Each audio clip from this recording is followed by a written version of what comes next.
Hotel Kesari ठारे Anupama movie प्रस्तुत विभूति जेना Shambhu Odia film मुहूर्त हो जाइए। फिल्म रे एक्शन भरी रही। ए फिल्म रे मुख्य भूमिका रे शुभम नायक रही बेले नायिका रे तमन्ना रही।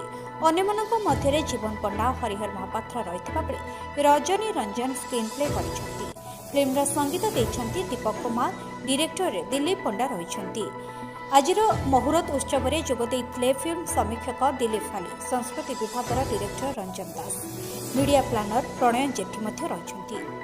देखो ड्रीम थिला रफ स्टफ एक्शन पैक मते सेमते रोल मिलछि तो मु निहाती ट्राई करछि मु ए रोल टा करबी आपण मानको सैटिस्फाई कर परिबे।